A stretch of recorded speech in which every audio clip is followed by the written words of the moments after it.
নজর রাখবো পরবর্তী খবরে। পথ দুর্ঘটনায় আহত পর্যটক সহ 6 জন। এই ঘটনায় চাঞ্চল্য ছড়িয়েছে এলাকায়। জলপাইগুড়ি মেটেলিতে এই ঘটনাটি ঘটেছে।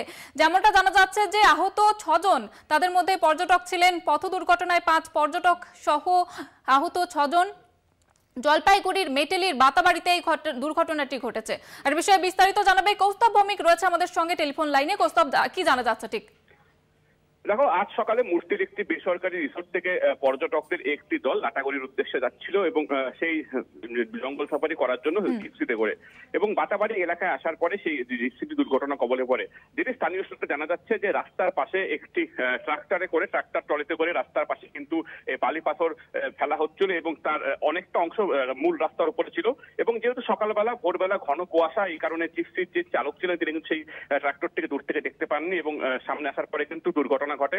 এবং তৎক্ষণাৎ স্থানীয়দের তৎপরতায় আহতদের উদ্ধার করে প্রথমে নিয়ে যাওয়া হয় মঙ্গলবাড়ি গ্রামীণ হাসপাতালে, এবং সেখানে চিকিৎসার পর তাদের মধ্যে 3 জনকে মালবাজার সুপার স্পেশালিটি হাসপাতালে স্থানান্তরিত করা হয়েছে এবং একজনকে শিলিগুড়িতে পাঠানো হয়েছে। তবে বাকি সব মোট কিন্তু জিপসিতে ছিল 7 জন, চালক সহ 7 জন ছিল এবং 3 জন পর্যটককে প্রাথমিক চিকিৎসার পর ছেড়ে দেওয়া হয়েছে। যেটা দেখা যাচ্ছে যে যেহেতু দিনের বেলা দিনের আলোতে অনেক সময় এই বালি পাথর নিয়ে যাওয়া আসা কিন্তু বন্ধ রয়েছে পুলিশ প্রশাসনের চাপে, কিন্তু অনেকেই ভোরবেলা এই কাজ করে যাচ্ছে এই রীতিমতো প্রশাসনকে বুড়ো আঙ্গুল দেখিয়ে, এবং যার ফলে রাস্তার পাশে এইভাবে অসাবধানভাবে কাজ করার ফলে কিন্তু দুর্ঘটনা ঘটছে বলেই স্থানীয়দের অনুমান। তবে এখনো পর্যন্ত যে খবর পাওয়া যাচ্ছে আহতরা প্রত্যেকেই সুস্থ রয়েছেন এবং প্রত্যেকের চিকিৎসারত রয়েছে। ধন্যবাদ কৌস্তব।